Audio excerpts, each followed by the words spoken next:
Who was Eduard Pernkopf? Eduard Pernkopf was a medical doctor who was born in Austria in 1888. During World War I, he served the German Air Force. After the war was over, he became a lecturer in anatomy at Vienna University Medical School in Vienna, Austria, under Ferdinand Hochstetter. Here's a picture of Ferdinand Hochstetter in the lab. To Hochstetter's left, you can see Eduard Pernkopf in a suit, not lab coat. In medical school, Pernkopf was a member of a nationalist fraternity. By 1933, after the war, he joined the SA, the paramilitary branch of the Nazi Party.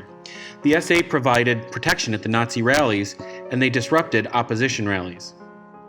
In this picture, brown shirts, members of the SA, are seen preventing faculty and students from entering the University of Vienna Medical School the day after the Nazis took over Austria in 1938. After Germans took over Austria in 1938, Eduard Pernkopf became the dean of the medical university. He's pictured here in his first meeting of the faculty. Upon becoming dean of the university, he enacted two main priorities. First, he cleansed the faculty of non-Aryan members. During the Nazi period, it was not uncommon for non-Aryans to be expelled from German or German-occupied universities.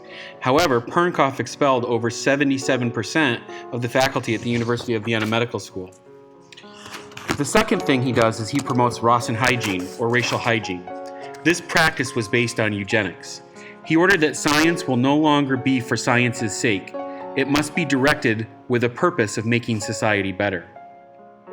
Around the same time, he began work on several volumes of his anatomical atlases. While he was a dissector at the University of Vienna, he worked on creating a dissection manual for the medical students. Here you can see some of his drawings. Compare that to other work at the time. You see Carl Tolt's atlas, you see a rib cage, you see abdominal muscles. Here are some examples from Karl Heitzmann atlas around the same time. Note that these are relief drawings. One artist would have done a pencil sketch of the anatomy, and a second artist would have carved a negative of the pencil sketch onto a wood block. That block would be coated in ink and pressed onto a page. Because of this process, most atlases at the time were black and white. There were exceptions. Here's an image from Johann Sabata's atlas where you can see the picture on the right that includes muscle fibers that were colored in red. This would have been added with a second wooden plate to apply the red color with the black plate to create the dark color. Pernkopf's atlas became widely used because of the attention to detail the artists used in their paintings, but also because Pernkopf ordered that the color be highly representative of what you would be looking at. You can see very highly detailed images of yellow nerves, blue veins, and red arteries, as well as the tissues. Compared to the Sabata atlas, where we just saw a little bit of red muscle, the amount of detail and the amount of color that could be used was brought about not just by the artwork, but by the process of four-color separation and process printing, which became available for book publishing in Germany at the time. You can see the difference between the original Sabata work in the early 1900s on the right and the mid-30s when Pernkopf's work became much more detailed. Pernkopf's atlas became controversial. In the 1990s, people began to notice there were some striking similarities between bodies in the dissections in the atlas and images of bodies from concentration camp and prison camp photos from Nazi-occupied area. People also noticed that in some of the images, signatures included Nazi iconography.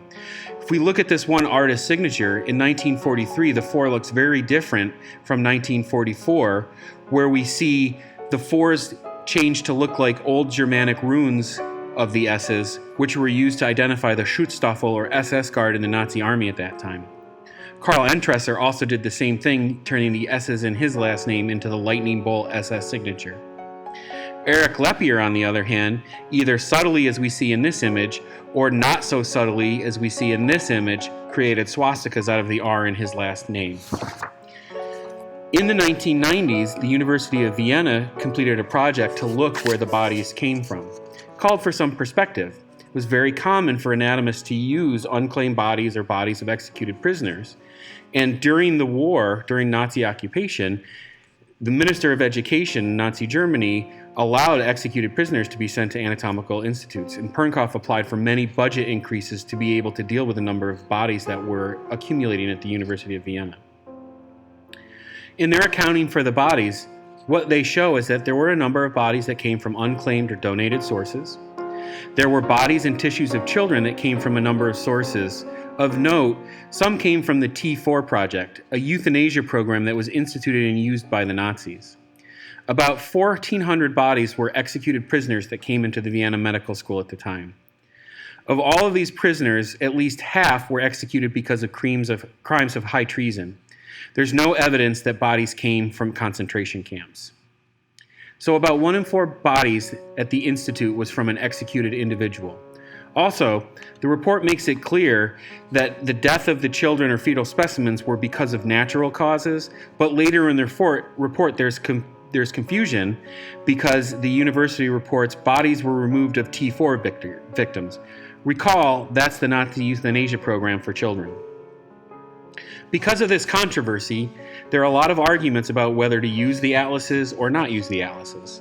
If you look at the ban and destroy arguments, you see things like, it's hard to separate the evil from the process. We shouldn't profit from exploitation. Using the results, we could end up justifying what happened. You can't separate the work from the creative. There are use arguments as well. We can derive good from that evil if we use that information to perform better medical procedures. The victims of the atrocities could be honored through continued use, especially if we put this in historical and ethical context for future physicians or future healthcare professionals. As you make your own decision, it's important to remember why Pernkopf is still relevant today. Pernkopf's artists continued to work after the war. Eric Lepier's plates, for example, were picked up and used in the Carmine Clementi Atlas, which was printed in the United States. Here's a copy of Clementi's Atlas that was published in 1987. It's the 3rd edition. You can see in the introduction recognition that figures came from the Eduard Pernkopf collection. He was also using images from the Sabata Atlas. If you spend enough time looking at editions of both Pernkopf, Sabata, and Clementi, you'll see some interesting trends start to emerge. One of the things that you'll note is that Clementi wasn't just taking images from Pernkopf or Sabata. He was taking images that Sabata took from Pernkopf that made their way into Clementi. So there's a long lineage of these images moving from one book through another into the final book. Here's 2 images of Pernkopf drawings. The one on the left is from the original atlas published in 1941 during the war, and that same image published in the 3rd edition that Clementi put out in 1987.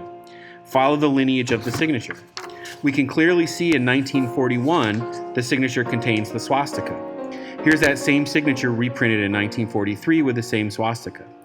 In 1962, the first English edition was published, clearly with the swastika.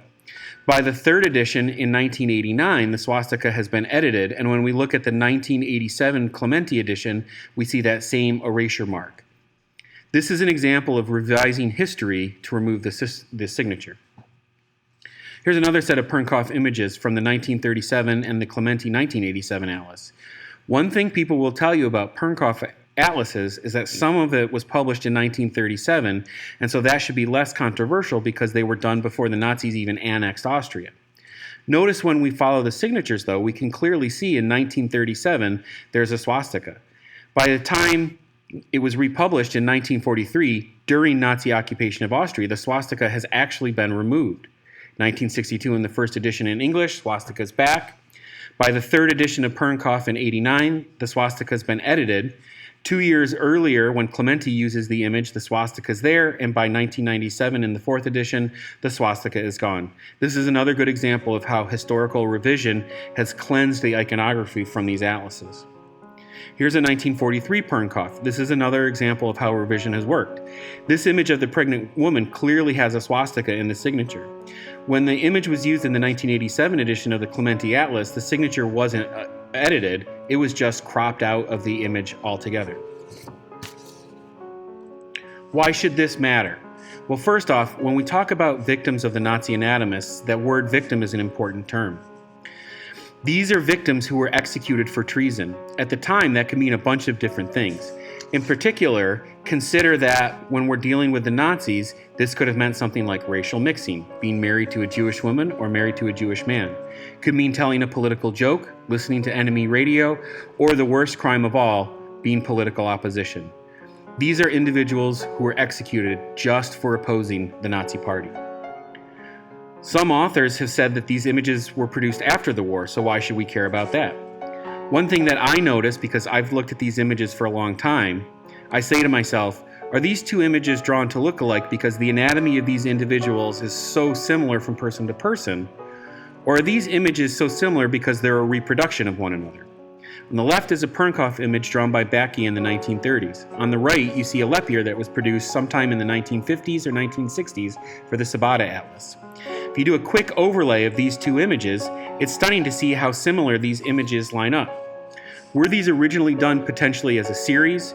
Were these actually drawn from the same original body? If the image on the right was done sometime after the war, but comes from a drawing of a body collected during the Nazi era, clearly there are ethical implications related to that body's procurement. Additionally, Lepier's work has appeared in other atlases. This is an image from the most recent version of Gray's Anatomy, the 41st edition, which was published in 2016. It's important to remember why Pernkopf is controversial. It's not just about him or his artists being Nazis or Nazi sympathizers. It's not just about the display of Nazi iconography. It's about the source of the bodies that they used for the dissection images in the atlases. It's about using people who were executed because they disagreed with Pernkopf's belief.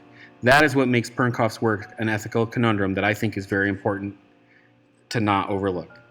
If you're interested in more information, you can find me at my website or feel free to email me at any time.